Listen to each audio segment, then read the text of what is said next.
സൂരജ് സജി തുടരുന്നുണ്ട്. സൂരജ്, അപ്പോൾ വനംവകുപ്പ് സംഘം, പോലീസ് സംഘമൊക്കെ അവിടെ എത്തി ഇക്കാര്യത്തിൽ ഔദ്യോഗികമായി എന്ത് സംഭവിച്ചു എന്ന് വിശദീകരിക്കും. പക്ഷേ ഇപ്പോൾ നാട്ടുകാർ നൽകുന്ന വിവരം റൂബിൻ അറിയിക്കുന്നത് ഇങ്ങനെയാണല്ലേ സൂരജ്? തീർച്ചയായും ഉന്മേഷ്, അതായത് ഇവർ ഈ വനവിഭവങ്ങളൊക്കെ ശേഖരിക്കാൻ പോകുന്ന സംഘമാണ് ഈ 4 അംഗ സംഘം എന്ന് പറയുന്നത്. അവർ ഈ വഞ്ചിക്കടവിലെ പാറയുടെ മുകളിൽ തങ്ങുകയായിരുന്നു. അതിനിടയിലാണ് ഈ കാട്ടാന അങ്ങോട്ടേക്ക് എത്തുന്നത്. അതായത് ഇവർ താമസിക്കുന്ന ഈ പാറക്കരികിലേക്ക് കാട്ടാന എത്തുന്നത്.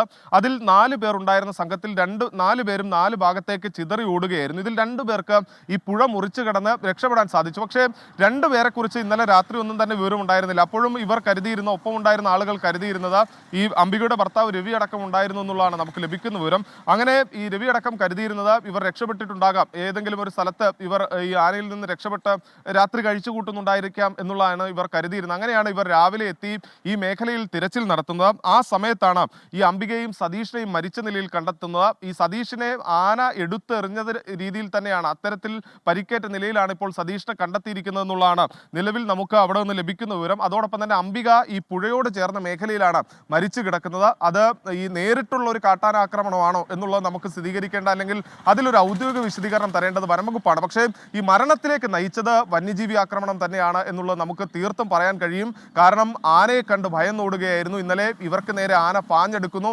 ആ സമയത്ത് രക്ഷപ്പെടാൻ ശ്രമിക്കുന്നു.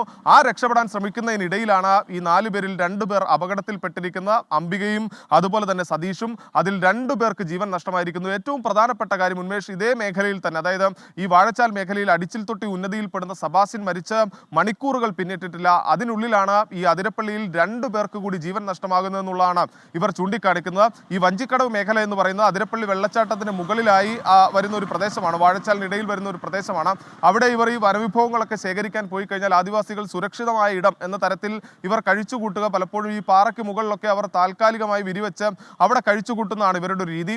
അങ്ങനെ ഇന്നലെ രാത്രി 7 മണിയോടുകൂടി ഇവർ ഈ പാറപ്പുറത്ത് വിശ്രമിക്കുന്നു. ആ സമയത്താണ് ഇവർക്കിടയിലേക്ക് ഈ കാട്ടാന പാഞ്ഞെടുത്ത് വരുന്നത്. ഈ കാട്ടാനയെ കണ്ട് അവിടെ നിന്ന് രക്ഷപ്പെടാനുള്ള ഒരു ശ്രമമാണ് ഈ 4 അംഗ സംഘം നടത്തിയത്. പക്ഷേ അതിൽ 2 പേർ ഈ ചാലക്കുടി പുഴ മുറിച്ചു കടന്നതുകൊണ്ട് തന്നെ അവർക്ക് രക്ഷപ്പെടാനായി. പക്ഷെ ബാക്കി 2 പേരെ കുറിച്ച് ഒരു വിവരവും ഉണ്ടായിരുന്നില്ല. അങ്ങനെ ഇരിക്കുകയാണ് ഇന്ന് രാവിലെ കൂടുതൽ ആളുകൾ എത്തി ഈ മേഖലയിലെത്തി ഇവരെക്കുറിച്ച്, അതായത് ഇവരെ രാത്രിയായിട്ടും നേരം പുലർന്നിട്ടും ഇവരെ കാണാത്തതിനെ തുടർന്ന് ഈ മേഖലയിലെത്തി ഇവർ തിരച്ചിൽ നടത്തുന്ന ആ സമയത്താണ് 2 പേരുടെയും മൃതദേഹം, അത് അടുത്തടുത്തായാണ് കണ്ടെത്തിയിരിക്കുന്നത്, അംബികയുടെയും സതീഷിന്റെയും മൃതദേഹം. പക്ഷേ സതീഷിന്റെ മൃതദേഹം ആന തുമ്പിക്കൈ കൊണ്ട് ഉയർത്തി എറിഞ്ഞതുപോലെ, അതായത് പാറയിൽ തല അടിച്ച് വീണ്, അതായത് ഉയരത്തിൽ നിന്ന് വീണ് പരിക്കേറ്റ നിലയിലാണ് ഇപ്പോൾ സതീഷിന്റെ മൃതദേഹം കണ്ടെത്തിയിരിക്കുന്നത്. അംബിക ഒരു പുഴയോട് ചേർന്ന് വെള്ളത്തോട് ചേർന്ന മേഖലയിലാണ് ഈ അംബികയുടെ മൃതദേഹവും കണ്ടെത്തിയിരിക്കുന്നത്. എന്തായാലും നമുക്ക് ആ ദൃശ്യങ്ങൾ കൂടി ലഭ്യമാക്കാൻ കഴിയും എന്നുള്ളതാണ് നമ്മൾ കണക്ക് കൂട്ടുന്നത്. ഉന്മേഷ്, എന്തായാലും ആ മേഖലയിലുള്ള ദൃശ്യങ്ങൾ കൂടി നമുക്കിപ്പോൾ ലഭ്യമായിട്ടുണ്ട്. നമ്മുടെ ഇൻപുട്ട് ഡെസ്കിലേക്ക് ആ ദൃശ്യങ്ങൾ എത്തുകയും ചെയ്തിട്ടുണ്ട്. എന്തായാലും ഏറ്റവും ദാരുണമായ ഒരു സംഭവമാണ് ഇപ്പോൾ അതിരപ്പള്ളിയെ സംബന്ധിച്ചുണ്ടായിരിക്കുന്ന. 3 ജീവനുകൾ തുടർച്ചയായ ദിവസങ്ങളിൽ, അതായത് 2 ദിവസത്തെ ഇടവേളകളിൽ ഈ വന്യജീവി ആക്രമണത്തെ തുടർന്ന് അതിരപ്പള്ളിക്കാർക്ക് നഷ്ടമായിരിക്കുന്നു. ഉന്മേഷ്, സൂരജ് സജിയാണ് വാർത്തയുടെ വിശദാംശങ്ങൾ നൽകിക്കൊണ്ടിരിക്കുന്നത്. അതിരപ്പള്ളി മേഖലയിലാണ് കാട്ടാന ആക്രമണത്തിൽ ഇപ്പോൾ 2 പേർ മരിച്ചിരിക്കുന്നത്. വാഴച്ചാൽ സ്വദേശികളായ അംബിക, സതീഷ് എന്നിവരാണ് മരിച്ചത്. ഇന്നലെ രാത്രിയോടെയായിരുന്നു കാട്ടാനയുടെ ആക്രമണം ഉണ്ടായത്. അതിരപ്പള്ളി വെള്ളച്ചാട്ടത്തിന് സമീപം വഞ്ചിക്കടവിലായിരുന്നു കാട്ടാന എത്തിയത്. കാട്ടാനയെ കണ്ട് 2 പേരും ഓടുകയായിരുന്നു. 4 അംഗ സംഘമാണിവർ അവിടെ ഉണ്ടായിരുന്നത്. കാട്ടാനെ കണ്ട് ഇവർ ചിതറിയോടി. അതിൽ 2 പേർ പുഴ കടന്ന് മറുഭാഗത്തെത്തി. അങ്ങനെ അവർ രക്ഷപ്പെടുകയായിരുന്നു.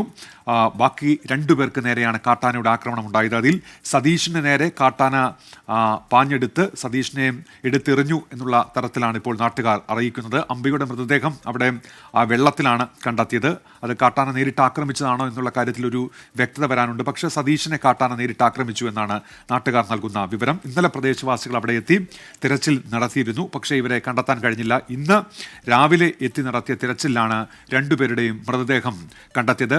കഴിഞ്ഞ ദിവസമാണ് ഈ അതിരപ്പള്ളി മേഖലയിൽ തന്നെ വനാതിർത്തിയിൽ വെച്ച് കാട്ടാനയുടെ ആക്രമണത്തിൽ അവിടെ ഒരു യുവാവ് കൊല്ലപ്പെടുന്നത്. അതിന് തൊട്ടു പിന്നാലെയാണ് ഇപ്പോൾ ഈ സംഭവം കൂടി ഉണ്ടാകുന്നത്.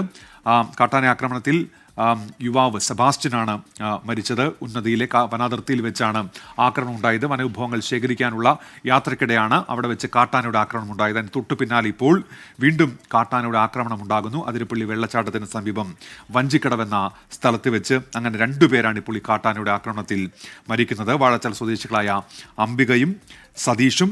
പ്രദേശവാസികൾ ഇന്ന് നടത്തിയ തെരച്ചിലാണ് രണ്ടുപേരുടെയും മൃതദേഹം കണ്ടെത്തിയത്. ഇന്നലെ രാത്രിയായിരുന്നു കാട്ടാനയുടെ ആക്രമണം ഉണ്ടായത്. 4 പേർക്ക് നേരെ കാട്ടാന പാഞ്ഞെടുക്കുകയായിരുന്നു.